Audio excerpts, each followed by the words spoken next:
Pour nos enfants, pour l'amour des nôtres, arrangeons notre pays dans la paix. Ayez le courage de dire la vérité.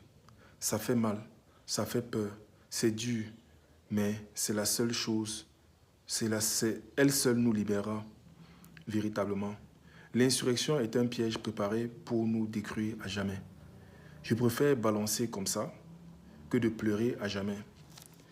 C'est la peur qui me pousse à parler depuis le mois de février. J'ai compris que nous devons discuter ainsi pour faire taire nos vrais ennemis une fois pour toutes. Dénonçons dans le calme et la paix. La vérité nous affranchira avec le courage, l'aide de Dieu et de nos ancêtres. Nos vies sont précieuses. Un seul mot, c'est déjà trop. Il y a un enfant qu'on te prend et on t'a tout pris. Parole africaine. Et c'est vrai. Il y a un enfant qu'on te prend. C'est-à-dire tu peux avoir 5 enfants, 6 enfants, 10 enfants même 20. Même 1 million. Même 30 millions.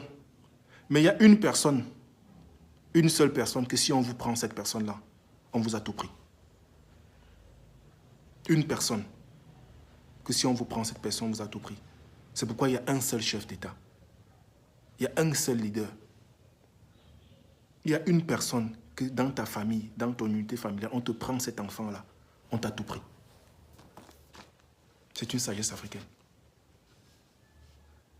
Donc, quand tu engages la bagarre à la maison, quand vous laissez les ennemis entrer chez vous là, il faut penser à ça. Qui peuvent entrer soi-disant pour vous séparer et ils abattent cette personne-là. Et vous aurez tout perdu.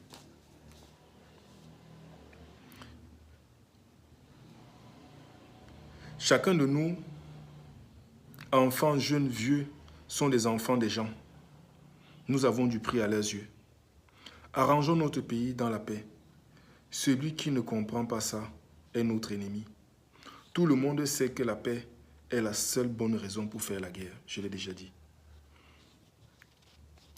La paix est la seule raison pour faire la guerre. On ne peut pas céder la paix pour je ne sais pas quoi.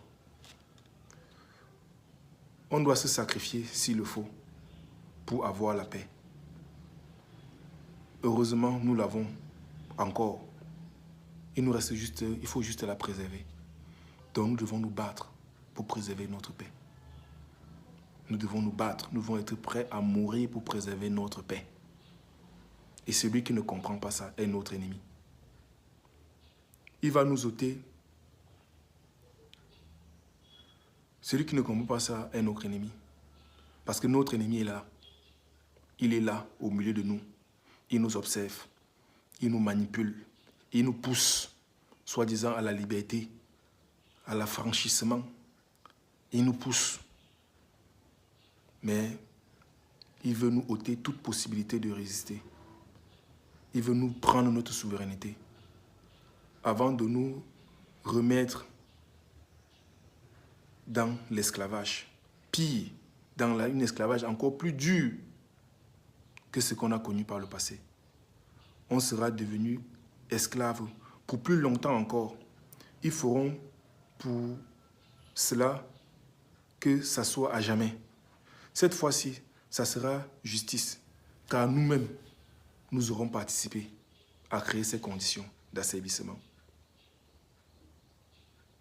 Pire, nous nous montrerons au monde entier que nous n'avons pas changé, que nous n'avons pas compris, que nous n'avons pas d'intelligence, que nous sommes devenus pires que nos parents du 14e au 19e siècle, qui endormaient, qui vendaient leurs propres frères, qui endormaient les autres sur les navires en leur disant que non, chez le blanc, on sera bien, on aura des habits, on aura des chaussures, on aura une maison avec les tôles, on aura ci, on aura ça, alors qu'ils les conduisaient vers l'esclavage.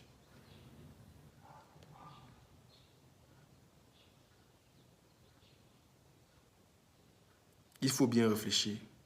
Nous devons nous réveiller.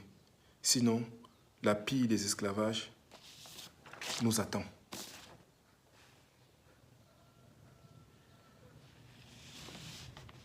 Je sais de quoi je parle. Je suis un homme spirituel. Ce que je vous dis, Je sais de quoi je parle.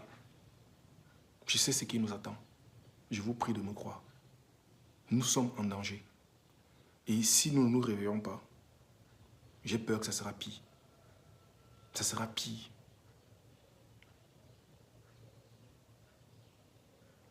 Il ne faut pas croire à tout ce qu'on vous raconte. Notre pays n'est peut-être pas le meilleur. On souffre tous. Mais comme je vous ai démontré, c'est nous la cause du problème. C'est parce que nous refusons de voir la lumière. On passe le temps à regarder ce qui ne marche pas.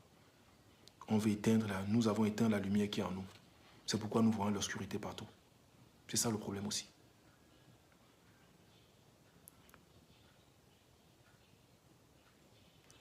Il y a beaucoup de bonheur autour de nous. Beaucoup de bonheur. Dans des gestes simples. Dans des moments simples. Vous n'avez qu'à voir pourquoi tout le temps on est dans les bars. Parce que quand on boit l'alcool, on se libère, on se réjouit. On oublie les problèmes. Mais tu n'as pas besoin de boire l'alcool pour oublier les problèmes. Il faut développer dans ta tête. Apprendre à te fixer toi-même, à chasser tes mauvaises pensées et te tourner vers les pensées positives. Tu n'as pas besoin d'alcool pour faire ça. Il y a plein de gens parmi nous qui ne prennent pas d'alcool et qui sont heureux, qui sont épanouis. C'est un travail mental.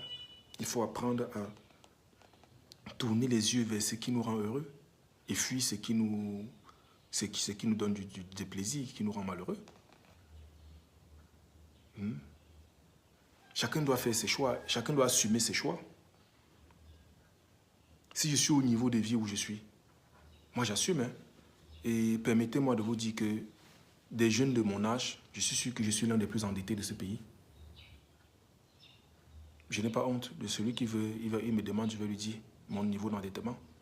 Je ne suis pas le gars le plus heureux. Moi, je n'ai pas construit maison, je vis en location. Mais je suis quelqu'un d'épanoui, je suis quelqu'un d'heureux.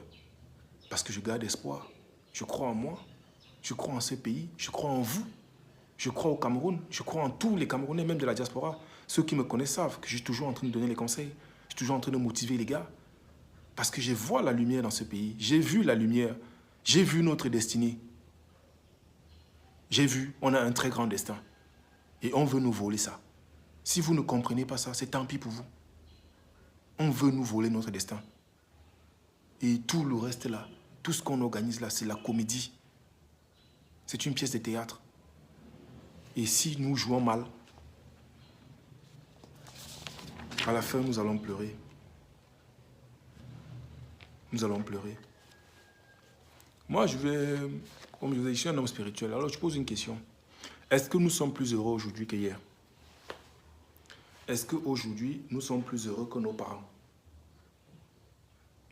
Quand je parle de nos parents, je parle même de nos grands-parents, de nos ancêtres.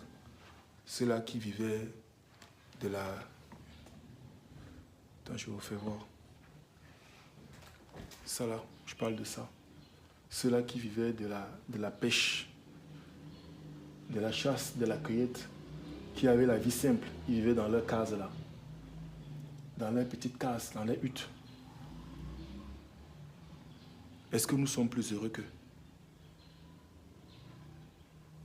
Est-ce que nous sommes plus heureux?